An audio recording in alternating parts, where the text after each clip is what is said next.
Awesome. সাড়ে 7টা বাজে, এখনো আসেনি আর প্রচুর গরম পড়েছে। তো বরের জন্য এখন গরম গরম না, ঠান্ডা ঠান্ডা গরমের মধ্যে বানাচ্ছি বেলের শরবত। আর ও বেলের শরবত ভীষণ প্রিয় ওর। এখানে বিচিগুলো ছাড়িয়ে নিয়েছি, ছাড়িয়ে তারপর হাত দিয়ে চটকে নিয়েছি আর দিয়েছি ফ্রিজের জল। নর্মাল, খুব বেশি গরম না, খুব বেশি ঠান্ডাও না। তারপর ছেঁকে নেব।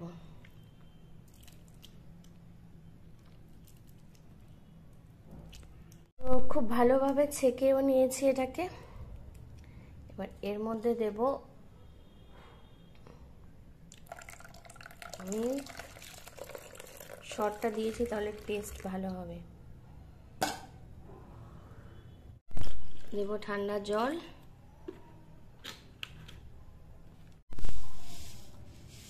দেব হাফ কাপ চিনি। এটাকে এখন খুব ভালোভাবে নাড়িয়ে মিক্সড করে নেব। পুরো মিল্কের উপর করাতে কালারটা সেরকম বেলের শরবতের আসেনি। অনেকে আবার কি করে জল দিয়ে করে, তো তখন খুব ভালো কালার আসে, কিন্তু এটা খেতে ভীষণ টেস্ট হবে।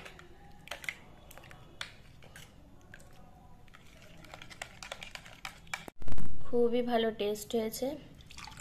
রেডি হয়ে গেছে আমার ইয়াম্মি ইয়াম্মি বেলের শরবত।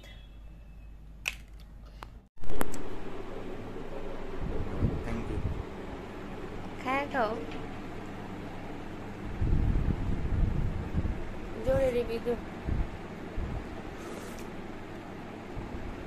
Awesome. গরমে কেমন? দারুণ।